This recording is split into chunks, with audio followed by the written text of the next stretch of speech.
महाराष्ट्राच्या भुवया पुन्हा एकदा उंचावल्या गेलेल्या आहेत, कारण एकनाथ खडसे हे राष्ट्रवादी सोडून पुन्हा एकदा भाजपमध्ये प्रवेश करणार आहेत।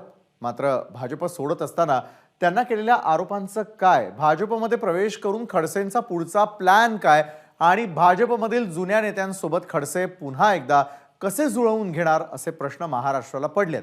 पाहूया त्याबाबतचा आमचा हा सविस्तर रिपोर्ट। आम्ही 40 वर्ष हमाली केली, मोठा केला पक्ष। तुमच्या सरकारला, या देवेंद्रजी सरकारने घडवलं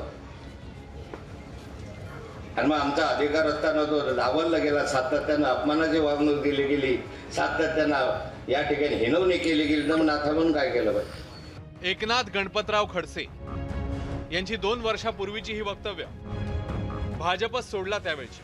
40 वर्ष हमाली केली, मोठा केला पक्ष। तुमच्या सरकारला, या देवेंद्रजी सरकारने घडवलं।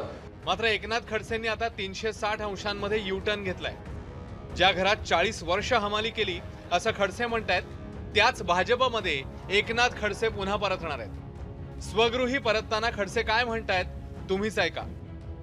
भारतीय जनता पार्टीमध्ये स्वगृही घेण्याचा निर्णय मी घेतलेला आहे आणि या प्रवेशाचा जो कार्यक्रम आहे तो पुढच्या 1-15 दिवसामध्ये होईल अशी माझी अपेक्षा आहे। हो, हा प्रवेश नक्की कुठे केला जाणार आहे आपला? दिल्लीला माझा हा प्रवेश होईल आणि दिल्लीमध्ये या संदर्भामध्ये जेव्हा काही माझ्या नेत्यांचं बोलवणं येईल, तारीख ठरेल, त्या दिवशी मी तिथे जाईल आणि तिथं हा प्रवेश होईल। भारतीय जनता पार्टी हे माझं घर आहे। या घराच्या पायाभरणीपासून तर पूर्ण होईपर्यंत मी याच्यामध्ये काही ना काही प्रकारचं योगदान दिलेलं आहे आणि त्यामुळे घरामध्ये मी राहतच होतो। 40-42 वर्ष, 45 वर्ष मी या घरात राहत होतो। पण काही कारणासाठी नाराजीमुळे मी ह्याच्यातनं बाहेर पडलो आणि आता ती नाराजी कमी झालेली आहे, म्हणून माझ्या घरामध्येच मी परत येतो आहे।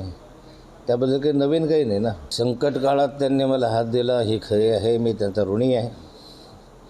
परंतु आताही पक्षांतर करत असताना जी परिस्थिती आहे ती परिस्थिती माननीय प्रदेश अध्यक्ष जयंतराव पाटलांच्या यांच्या कानावर मी घातली आणि त्यांच्याकडून अनुकूलता प्राप्त केल्यानंतरच मी भारतीय जनता पार्टीमध्ये प्रवेश करण्याचा निर्णय घेतलेला।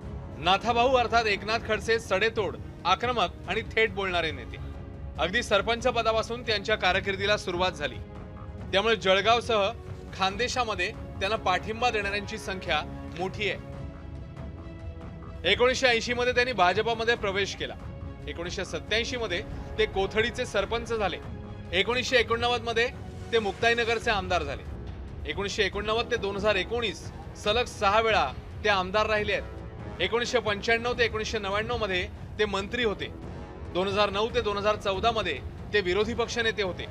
2014 मध्ये राज्याचे महसूल मंत्री म्हणून त्यांनी काम पाहिलंय। भ्रष्टाचाराच्या आरोपात 2016 मध्ये त्यांना मंत्रिपद सोडावं लागलं। 2019 मध्ये भाजपने त्यांना तिकीट नाकारलं, तर 2021 मध्ये त्यांनी राष्ट्रवादीत प्रवेश केला। खरं तर आधीपासूनच खडसे आणि देवेंद्र फडणवीस यांच्यात कोल्ड वॉर असल्याची कुजबूज होतीच। मात्र भाजप सोडल्यावर खडसेंनी फडणवीसांवरही जोरदार हल्लाबोल केलाय। मात्र राजकारणात कधी काय होईल आणि कोणती गणिते कशी जुळतील याचा काही नेम नसतो। त्यानुसारच तगडी राजकीय कारकीर्द असलेले एकनाथ खडसे पुन्हा भाजपमध्ये प्रवेश करतायत। त्यावरून अजित पवार आणि बावनकुळेंनी काय म्हटलंय ते पाहूया। खडसे साहेबांची बातमी पण मी आज ऐकली, परंतु त्यांनी सांगताना सांगितलं की मी लवकरच पक्षप्रवेश करणार आहे। मधीच काही दिवस त्यांच्या मनामध्ये चलबिचल चाललेली होती, परंतु अनेक जणांनी ज्यावेळेस निर्णय घेतात त्यावेळेस शेवटी त्यांना जो योग्य वाटतो तशा पद्धतीचा निर्णय घेऊन ते पुढे जातात। देवेंद्रजी कधीही खडसे साहेबांच्या विरुद्ध नाही, उलट खडसे साहेबांना सर्वात जास्त, मी साक्षी आहे, खडसे साहेबांना सर्वात जास्त मानाचं स्थान, हृदयातलं स्थान देवेंद्रजींनी पहिल्यापासून दिलं आहे। खडसे जे आमचे नेते होते त्या काळातही त्यांनी देवेंद्रजींना पूर्ण त्या ठिकाणी सहकार्य केलं आणि देवेंद्रजी मुख्यमंत्री झाल्यानंतर आणि आजही त्यांच्या मनातला खडसे साहेबांचा सन्मान हा कधीच कमी झाला नाही।